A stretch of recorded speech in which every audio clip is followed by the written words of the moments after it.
And so this session is about PACE, the Property Assessed Clean Energy program. Known as PACE is sweeping the nation, having been adopted by 31 states and the District of Columbia, most recently Arkansas, Utah, and Texas. Michigan passed a state statute in December 2010, opening the way for Michigan counties, cities, and townships to create PACE programs. To discuss this with us today is Alexis S. Blisman, Juris Doctorate. She has been engaged in climate and energy work through coalitions such as Clean Energy Now, Michigan Energy Jobs, and Michigan Air, Michigan Health. Yes. Okay. A lot of abbreviations here on this thing. It didn't make sense to me for a moment, but I did get it right. Okay. Since the 2011 court decision that eliminated the Low-Income Energy Efficiency Fund, Ms. Blisman has worked to educate legislators and advocate for the reinstatement of energy efficiency investments as a part of low-income bill payment assistance programs.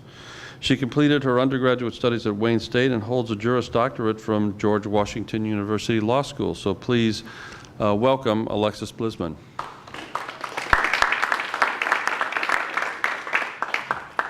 Adjust this microphone for somebody much shorter. Good morning. So today, yes, I'm here to talk about PACE, which is Property Assessed Clean Energy. PACE generally, and then specifically the Leading Green Michigan program, which has been adopted by several jurisdictions now, and how that is working.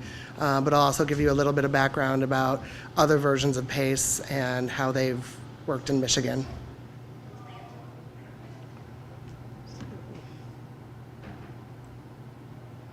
Okay, so what is PACE? PACE is essentially an economic tool that can be used by businesses, nonprofits, basically any commercial property, so multifamily residential. It does not apply in Michigan for residential buildings.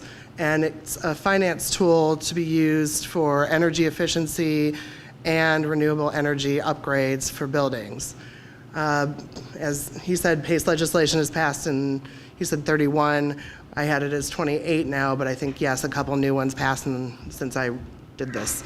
And District of Columbia. Michigan's PACE legislation was passed in 2010, went into effect in 2011, and it's been slow to start.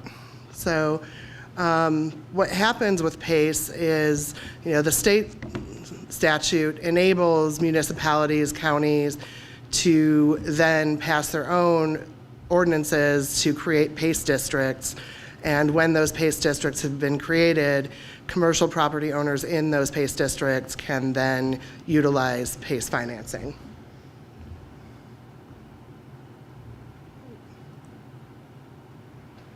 So there are a couple different ways. There's the public-private partnership, and then there's also a model that allows the cities to conduct the financing through bonding. But what it does is it allows businesses to make environmental and energy upgrades and retrofits while eliminating the financing problems that a short-term loan or a normal business loan would do. It allows a business to put all of the costs associated with any of the upgrades or retrofits into a long-term loan that gets assigned as a special assessment on the property.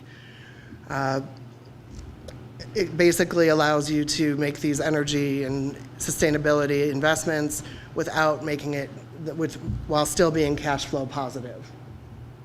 It's in the wrong place. Okay. So basic bottom line, PACE is an economic development tool that allows businesses to do sustainability and improves the grid, reduces carbon emissions, and has great impacts on reducing our energy consumption. Okay. So Public Act 270, which I said passed in 2010, said it covers commercial, multifamily, industrial, private nonprofits. It allows flexibility on financing arrangements and here's what's really sort of the best part of it, is it allows 100% loan-to-value financing. What usually in a standard loan, if you were going to do a project like this, you would have to do 20% down, and it would be a much shorter term loan. One of the things that it also does is, because it becomes a special assessment property tax, it runs with the land. So if there is a default, then just like if you forget to pay or don't pay your property taxes on any building and the county comes in and takes it, then the person who is to purchase the land next or the building next would have to pay that arrearage before they could own the property. So it's not like a mortgage. What that also does is it then primes any mortgage. And so within the statute, in order to make sure that banks would be sort of more willing to allow this law to pass, they put in a provision so that if there is a mortgage on a property, a bank actually has to consent to the PACE loan. So this is not going to be done when you have a building that's in trouble or a property that's already under significant encumbrances and debt. This is really going to be done through financing of solid credit buildings that are in good shape, because banks are not going to consent to letting somebody prime their mortgage unless they believe that they're still going to get paid. It also, what it does is it allows municipalities to work together. And that's sort of why we're going to talk a little bit about what Lean and Green Michigan is doing, because PACE allows many jurisdictions to establish essentially the same PACE district. And so that's what's currently happening now with the Lean and Green model.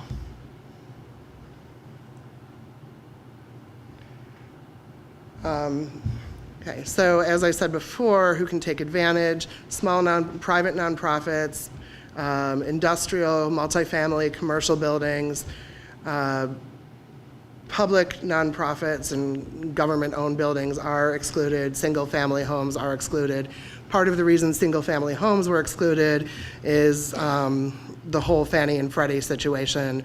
Fannie and Freddie said they were not going to allow PACE loans to prime their mortgages, and so basically, because federal law basically prevented residential properties from being part of PACE for right now.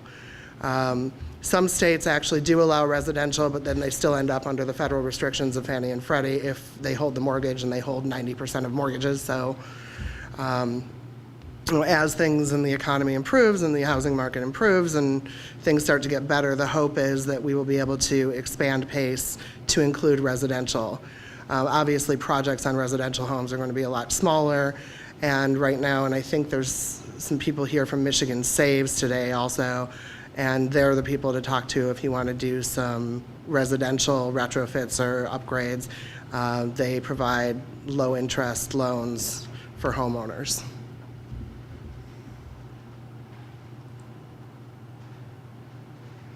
Okay, so what can be financed? Under PACE's statute, this currently, energy efficiency, water efficiency, anything really that saves energy and saves and conserves water can be financed under PACE. As I said, 100% of the project costs are eligible.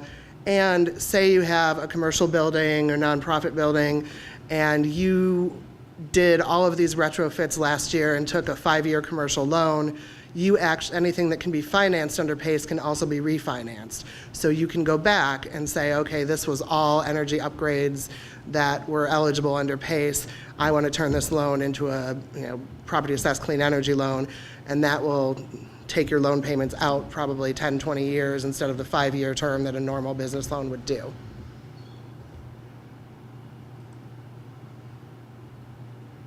So more specifically, some of the things that can be financed: HVAC, energy control, doors, windows, solar, thermal, geothermal, wind, biomass. The only thing that can't be under sort of the renewable energy category is a biomass digester was excluded.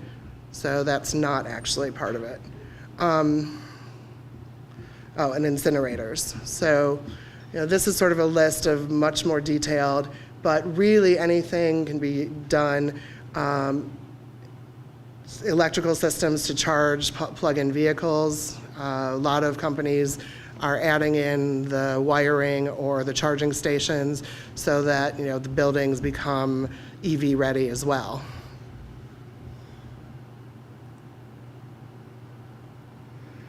Okay, so how it works. Why the finance situation makes PACE so encouraging and so good for businesses. A standard business loan was probably 5 to 7 years at best. And as I said, you have to put about 20% down. So what happens is, if you're going to do all of these energy retrofits and upgrades that are ultimately going to save your company money, the payback time is probably about 10 years, and doing that on a 5 to 7 year loan before you actually see any payback, a lot of businesses are not going to do that. Even though in the long term it's going to help you out, you're going to have a cash flow issue for the 10 years while you're still trying to pay off this loan very quickly. Plus you have to come up with all of the cash up front of the 20%.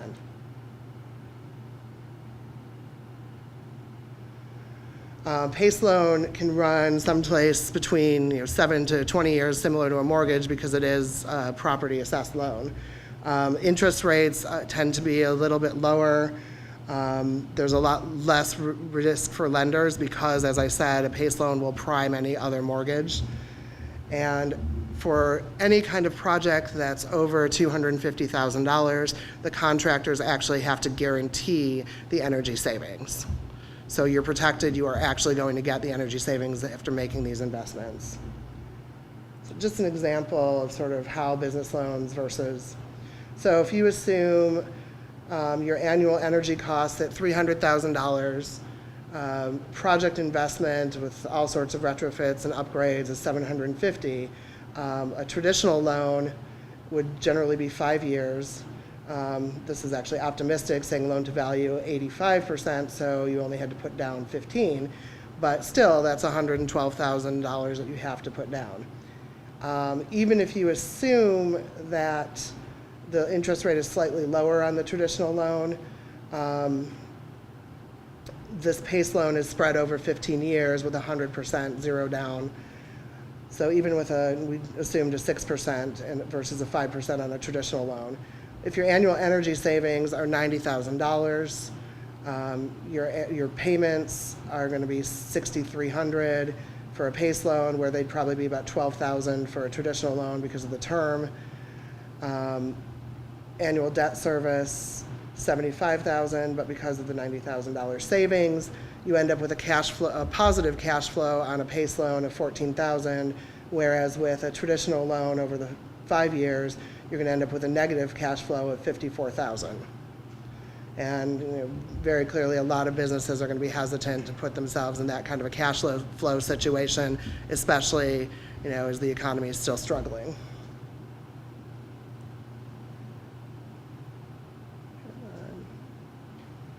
So the lean and green model, well, actually, before I go to the lean and green model, let me tell you a little bit about some of the other model that's out there in Michigan right now. The first city in Michigan to actually do any kind of PACE ordinance and project was the city of Ann Arbor. And the city of Ann Arbor probably was in a little bit better economic shape than a lot of other cities and townships and counties around the state. Also had the finances to actually hire an energy officer and put some money into these projects. So what Ann Arbor did was they put out an RFP and hired a company, Clean Energy Coalition, to administer the PACE program. So the Clean Energy Coalition came in and basically had an office in the city to administer the program. And so basically the city, out of its general fund, was paying this company to organize and administer the project. What then happened is they pooled a bunch of projects. So if your business was interested in signing up to do any kind of PACE project, they got on a list. At that point, when they basically reached critical mass, so about a couple $1 million in projects, what they then did was they sold bonds in order to finance the PACE loans. And so then the business owners will pay back essentially the city. So the city served, as the financer. And while this has gone very well, one of the issues of it is if you're a business and you want to do all of these projects immediately, if you have to wait in a pool until there's enough people who are signed up, it may be a year, and that's what it was approximately, before any of the PACE projects could get started. So the projects in Ann Arbor actually just started up in about March this year, and they're moving forward. And now there's a list for the second round of PACE loans. So the Leaning Green model, which seems to be sort of catching on a little bit more right now, is all public-private financing. So there's no taxpayer money associated. The city doesn't sell bonds. And none of the financing costs go to the taxpayer, to the city. So what happens with Leaning Green is a city, county, or township, and it can be any of those that can sign on, would basically doing a contract with Leaning Green, so that Leaning Green is the administrator with no costs to the city. So all they're doing is creating this PACE district. And what happens then is all of the financing is done through private finance. So basically, as if you were taking any regular loan, you go to your bank and say, I want to do this PACE loan. And what's happening a little bit is, if you're a good customer of a bank, if your credit's good, if you're able to get a standard business loan, a lot of times whatever bank is holding your mortgage will likely be the ones to also want to do the PACE finance loan, which makes sense because they would rather not have another bank prime their loans. So at least they're still first in line after the city or county.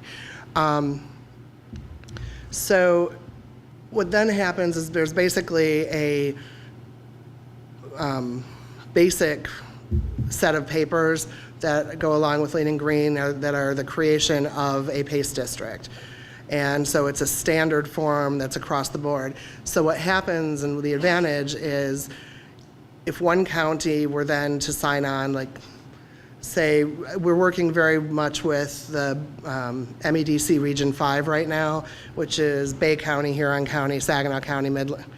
And they're really interested in having all of the counties up there sign on to create a uniform PACE district, which means if you're a property owner that has properties across county lines, across cities, across jurisdictions, you can pool those to do some of these investments.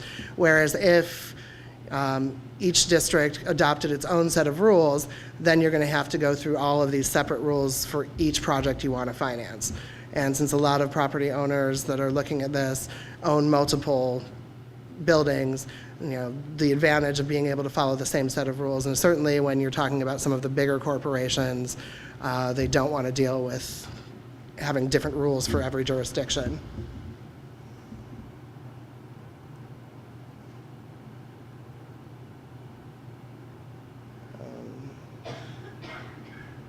So that's really all the stuff I already said. So yes, they can create a shared PACE district. One of the things they're trying to do within a couple of the MEDC districts is actually create a complete MEDC district PACE ordinance. Unfortunately, MEDC doesn't have the power to actually just create this ordinance, so we still have to go through county by county and have them pass it. But again, just trying to do it so it's uniform across the board.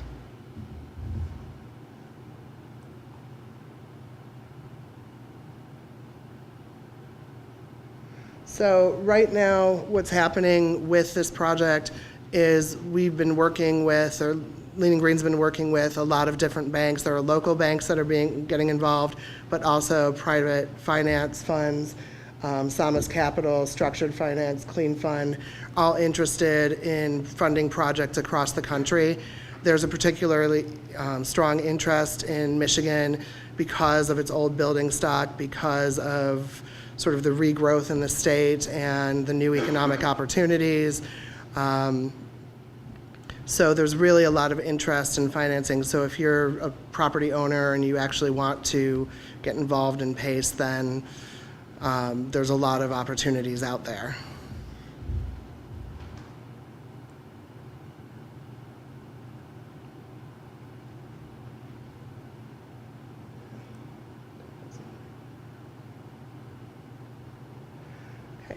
So, as I said, but before you can do any kind of PACE loan, your jurisdiction has to actually adopt it.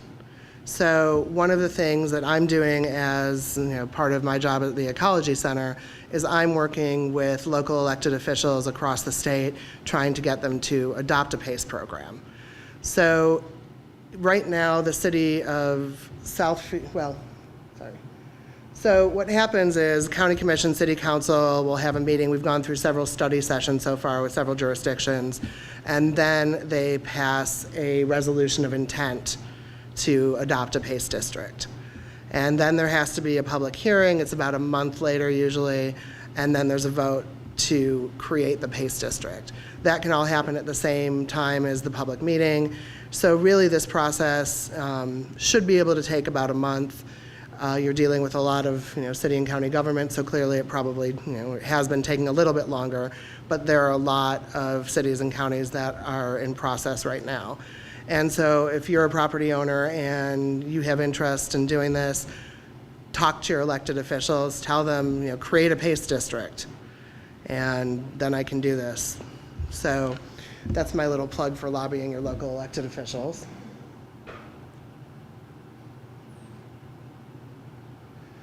So right now, the city of Southfield and Rochester Hills have joined, Ingham County has joined, and then right now, Saginaw County, Macomb County, Farmington Hills, Royal Oak, Grand Traverse County, Huron County, City of Dearborn, City of Garden City are all in process of adopting PACE resolutions.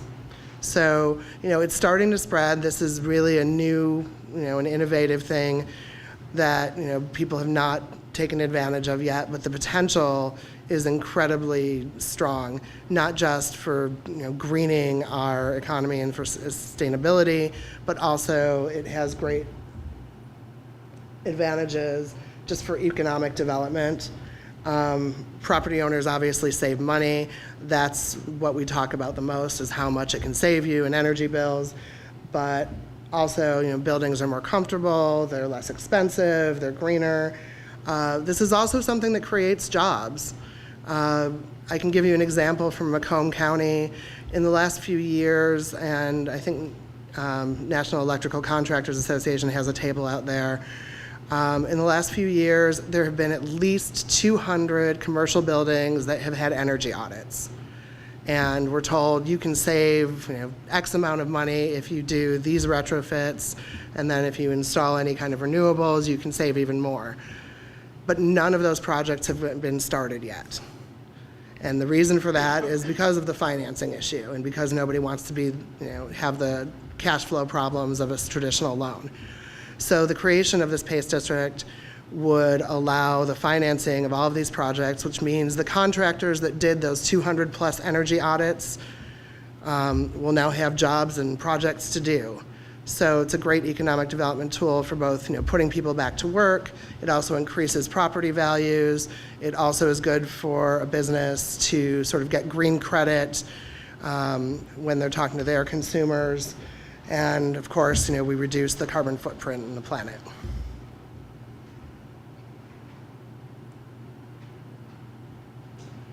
So that's it. As far as the basics of PACE, and now I can answer questions, and I see one already. You mentioned energy audits. Can the audit itself, although inherently the audit doesn't save you any money, although it does provide a roadmap to what could be done, can that be financed as part of the PACE process? Or? It cannot, and the reason for that is in order to determine what you're going to do. And especially I said if it's a project over $250,000, the energy savings have to be guaranteed. So you have to do the energy audit before you can apply for the PACE loan.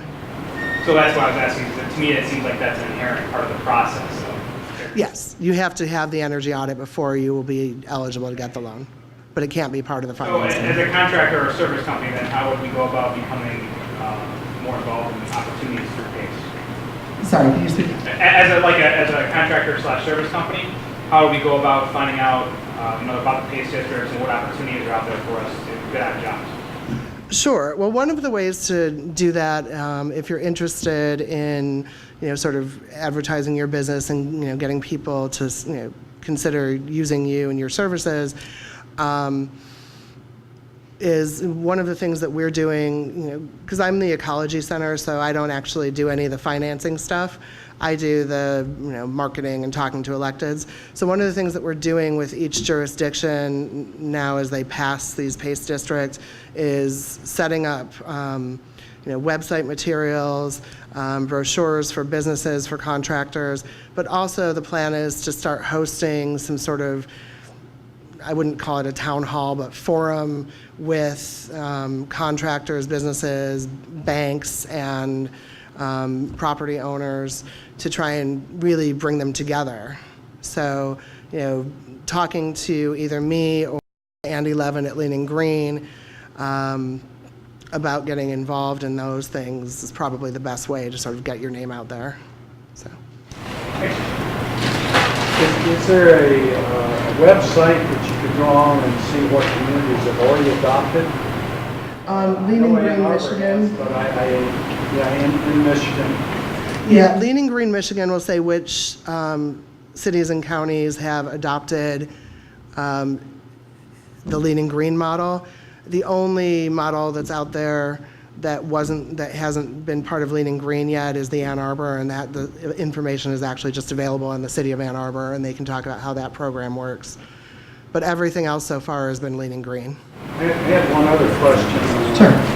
Where it's tax finance, property tax, how can that apply to private nonprofits?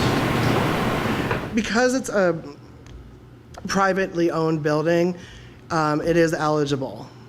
It's billed as a special assessment, but it's still a private loan. So it comes on your tax bill. Zero property tax to having assessment that they pay money. Yeah, no, because it's not it's not really a property tax. It's sort of it's framed a little bit differently. So private nonprofits are eligible. You would get a tax bill. You get your tax bill and says that you don't have to pay anything because you're a nonprofit. Basically, you would just have to pay that special assessment loan. But it really is a private loan that's still. What happens? They attach to the tax because they don't have tax. Yeah, no, this one you would. So, sorry, there was. So you have the process in Ann Arbor, which has its own pace. Sure. The city of Ann Arbor, as I said, they put out a request for proposals for a company to essentially administer the PACE district. Well, they did. They don't now. And what happened is the Clean Energy Coalition got the bid, and then they were paid by the city to set up the PACE district and ordinance. So they, developed all of the paperwork, all of the rules associated. I mean, it was a big project. So that person, they had essentially hired a staffer for the city of Ann Arbor through this RFP for the first, I think, year and a half of PACE. And then CEC was also in charge of, marketing it to local businesses and getting people to sign on who were interested in developing projects. At the point at which they felt that they had enough companies that had signed on that wanted to go forward with projects, and that it was a project that they could use city bonds and sell bonds to finance, then that's what they proceeded to do. And so, you can do it that way, and even if you were to use the Leaning Green model, the city could still do that, could still use bonds. But the difference, I think the biggest difference right now, and why I think Leaning Green has been getting a lot more people signing on right now, is it doesn't require the upfront cost to hire an administrator. So we're a nonprofit in Ann Arbor, if we want to proceed with this. Yes, you can still, there's on the city website, if you go to just, I think it's annarbor.gov, there is something available on PACE, and you can sign up and say you're interested in a project. And I think right now the energy office is just handling providing that information because CEC is not there anymore. So how are they financed? They're creating, there's another list that they're creating. So it's sort of a round 2, and when they have enough projects to do round 2 of financing, they'll do sell bonds again. My lifetime? Would that be in my lifetime? Yeah, it's probably within the year. It's not, it's not a forever waiting thing. Yes, so Ann Arbor, certainly, you can still do that. It's just a question of sort of, instead of doing, going out, there are advantages to what Ann Arbor is doing as well. I mean, you still have to qualify with decent credit and stuff, but it's probably a little bit easier to get the financing through the city doing the bonds, selling the bonds, than it is to do, a private loan as an individual because you have this pool. So, I mean, there are a little bit of advantages to what Ann Arbor is doing. The only, the main difference in why other jurisdictions are sort of signing on to this leading green thing is because, it doesn't cost them anything. It's a way to say, we've put in this economic development tool that's available to businesses in our community, and it didn't cost the taxpayers a dime. So, other cities may look at the Ann Arbor model as well. It's certainly a possibility. But what we've sort of discovered as we've started trying to talk to different cities about PACE and how it works, especially, again, with just economic situations and cash flow issues within municipalities, we found that most people have been more interested in the things that don't cost the taxpayers anything. So, sorry, go ahead. This company with the property owner paying a higher Sorry, interest rate over a longer period, have you seen any significant impact on the payback of the projects? The interest rate is something that everybody's really interested in. And yes, often it's going to be a little bit higher on the PACE loans over the longer period of time. What we've been seeing is about 6 or 7% on the PACE loans, whereas a traditional loan might be like 5%. I don't think it's not as big of an issue as you would probably think. I think people start thinking about interest rates, but when you start looking overall at the energy savings and how much cash flow it actually will produce, the 1 or 2% difference in the interest rate is not prohibitive at all. So, did that answer your question? Okay. Yeah, I don't calculate that present values ever, so I'm not sure how it impacts For businesses, it means a lot. It does. And one thing I will also say is that this project, this whole PACE thing is really very new. It started in Berkeley a few years ago. That's something I generally don't mention when I'm out in the world talking to elected officials. I try not to talk about anything good in California.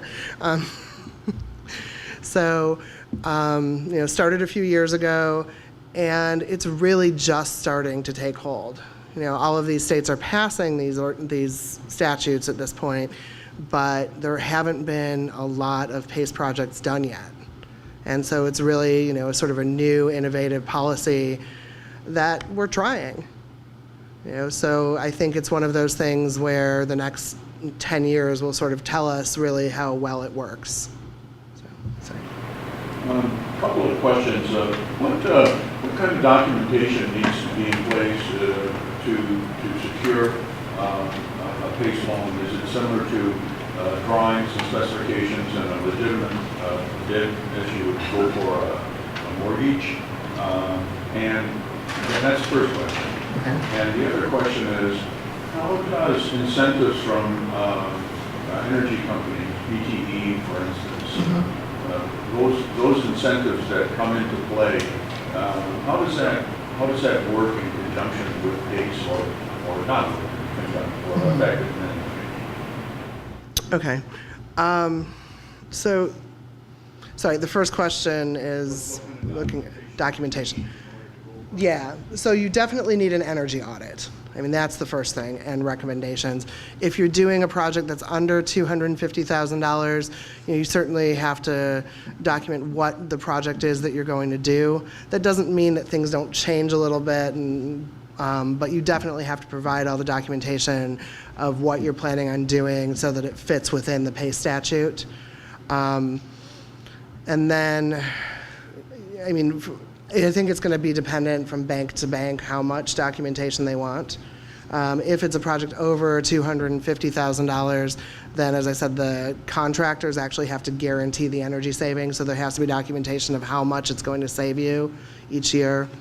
You know, what happens, the packet for actually a city to adopt a PACE district is about that thick. And, you know, it was done, Leaning Green has been working with Miller Canfield Law Firm, and so they developed sort of this standard packet for cities to go and pass. And most of them, as I said, are doing sort of almost identical, so it makes the rules the same. But I think some of the documentation that's going to be needed to be provided is going to depend on the lender as well. But the energy audit is definitely crucial, and some accounting of what you're planning on doing on your building so that it fits within the statute. Was it the same documentation as going for any other loan? I haven't seen that, so that I can't tell you. I would assume it's slightly different because you have to actually guarantee. I mean, a lot of these projects are pretty large, and so with the guarantees, you have to have, you know, the information from the contractors, the specs. So it's probably more cumbersome than even a standard loan, would be my guess. But like I said, I haven't seen I don't process the loans at all. So, and then the second part of your question, you wanted to know. Sorry. What advantage or not does incentives from utilities come into play? So yeah, I mean, one of the things that's happening up in Saginaw County, we're working with, who are, you know, have gone through the first couple steps toward passing. They just need to have their final hearing to adopt the resolution to adopt a PACE district. They are planning on a lot of solar projects there, and they're also working with Consumers Energy. And there are incentives from, you know, DTE and Consumers, and I'm sure some of the other utility companies. If there are rebates, you're still eligible for them, whether you finance this thing under PACE or not. If there are incentive programs, you can take advantage of them. They don't interfere with it. You still have to buy the equipment and have the contractors and all of that is before you get any money from the utilities, so it shouldn't affect it. It just helps your first year cash flow.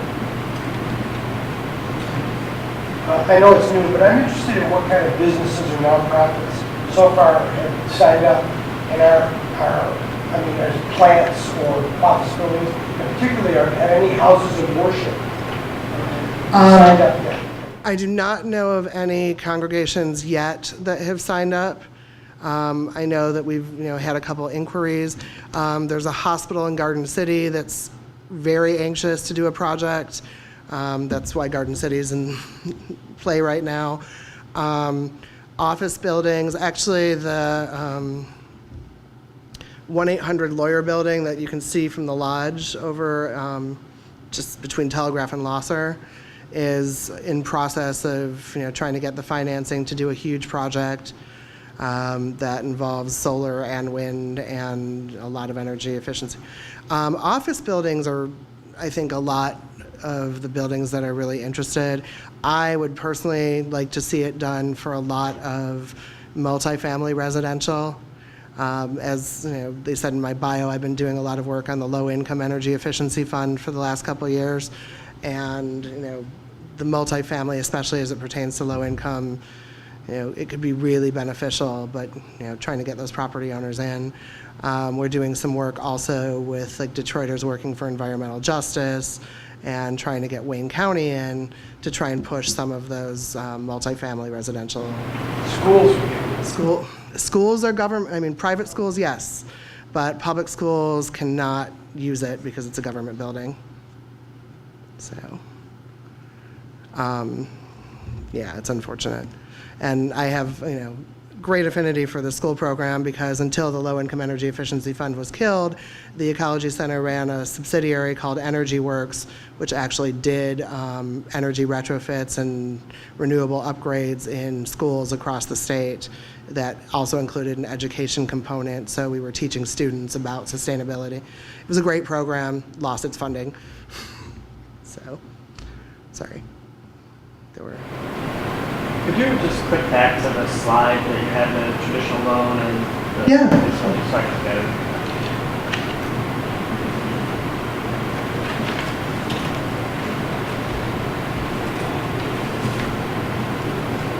Yeah, that. Thank you. Just want me to flip back, or you? Yeah, that's all. Okay. Other questions? What happens if the property owner stops paying? And is it something that stays on the city's tax roll, and how is that handled? If a property owner stops paying because it's a special assessment, so it does get on the tax bill, yes, it stays on the city or county's tax roll because it flows with the building. Unlike a mortgage, which that person is responsible, that building owner is responsible. And even if you don't pay, or even if you do pay on time, if you were to sell the building, that PACE loan would then go to the next owner because it just flows with the property. So if somebody defaults, the county would get its property taxes first and its PACE loan assessment second. The one responsibility that like a city or county does have within PACE is they have, if they sign on with Lane & Green, they've hired Lane & Green to be sort of the administrator of it, but they can still charge some sort of administrative fee because it does in fact go on the tax bill. So, most cities or counties are going to charge like a $30 administrative fee just for the, added aggravation, which shouldn't be too much, but it's a little bit. So you had... Just my understanding then is you cannot pay the loan off in advance or anything like that. I mean, it has to go to the loan is for the full term of the loan, right? Full time. I mean, you can't pay it down quicker or anything like that. I actually don't know the answer to that. I'm sorry. So, yeah, my guess would be, I don't know. I mean, because it still goes through a bank,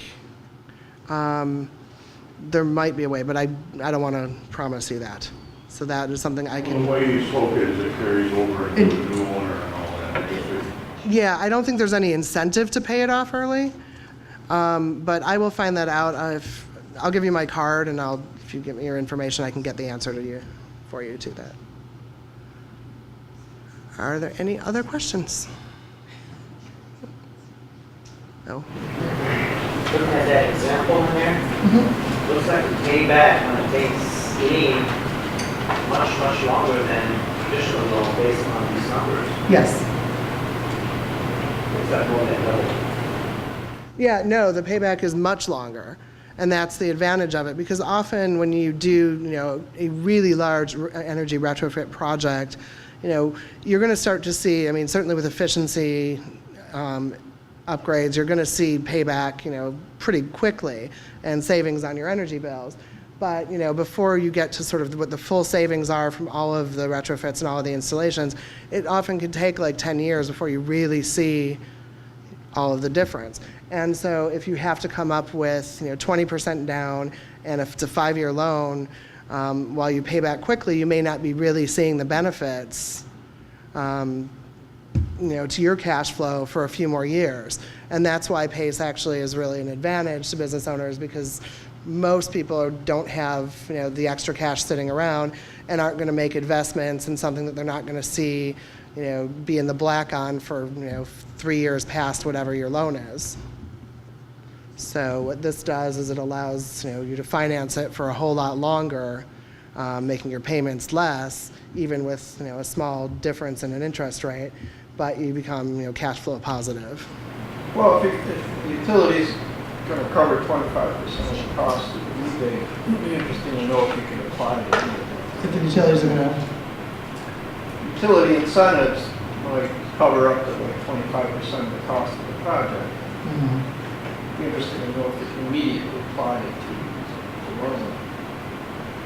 But a lot of the utility incentives are temporary, are going away, they, they've come and gone. So yes, I mean, utility incentives can help, but, this will give you a lot more.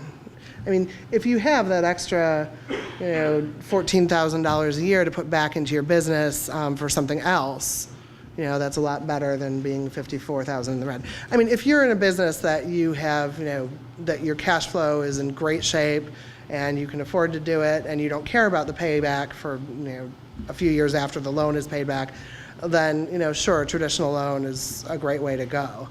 But what this does is it enables businesses who aren't in that position. So. And your number on year one would just be better than utility. I said in year one, your number would be better on the cash flow in your scenario than you have the utility. Where conventional, it might wipe out at $54,000. So that's over 5 years.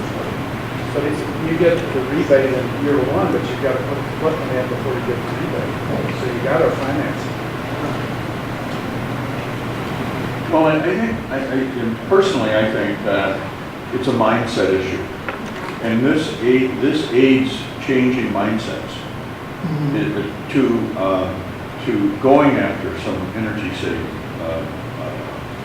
needs and ways that can modify.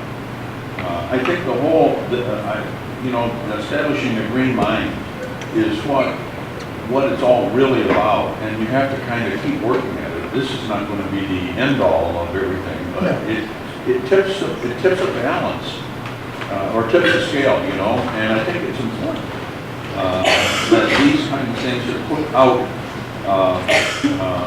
And this is not temporary. Not maybe a utility may have a temporary measure, eventually that may go away. But I just think that that's the important thing. This whole conference is about mindset, and I think that that's what's important about these kind of things that are out there. Yeah, and I think it's sort of funny because as I've been sort of out there trying to advocate for PACE districts to be created, depending on where I am, I don't, I work for the Ecology Center, and yet I talk very little anymore about the environmental benefits. I talk about economic development, I talk about, but you're absolutely right. I mean, there is, right now a lot of, convincing of businesses is really about, okay, you as a business can save money. But, there are slowly, starting to get, people who are more aware, people who understand energy burden, people who understand the health impacts associated with, carbon pollution, with burning coal. Hospitals actually, which we do a lot of work with, are, starting to get, much more interested in this, in sort of this whole, movement to green healthcare. And so, it's starting, and hospitals are a great place because they're, almost 30% of our economy now. So, or healthcare is. So, yeah, it is a lot of changing mindset. There's a lot of time, some businesses now are interested in being able to advertise, get green credit to advertise to their consumers. Walmart is actually doing an incredible amount of stuff on sustainability and energy savings and renewables installation. And, Walmart is a company that does everything because they think it helps their bottom line. So, like any other business. And so they're doing all of this stuff now, but when people start to see those huge corporations, making these investments, it does help, start to change how people are thinking about these projects. You had. I just wanted to add, and you just used the exact word investment. To me, a business owner, it is a mindset and it's an investment. You may not see the payoff right away, but in the long run, like you said, all the other benefits that come with it, just not only in the business, but in the overall good for everyone too, like you said, the carbon emissions and all that. So Right. And, you know, definitely mindset, and it is an investment. and also I said, you know, it gives the opportunity to create jobs, but also, you know, it increases the property values in a community. So, you know, there's community benefits that are associated as well. So, you know, and it's really trying to make sure that we're getting all of those messages across, you know, to make this a successful program. I said we're in our infancy, so, you know, we'll see what happens over the next 5 years and, you know, 10 years. I'm hoping for 5, but. Did you say they could establish a statewide district, or did I mention that? The statute is the state, but it's each municipality or county has to do their own. They could end up with, like, if every county in the state adopted the exact same program, then it pretty much is a statewide district, but it still has to be done county by county, city by city. So, all right. Thank you all very much. My cards are here. If you have any questions, you can always email me, call me, and I can get answers to anything that I don't know from somebody else who does. Well, thank you very much, Alexis, and as a token of our appreciation, I would like to present to you this certificate suitable for framing from the Michigan Interfaith Power and Light and Lawrence Tech's Center for Sustainability. So thank you for your presentation here today. And finally, yes, let's let him get the full applause.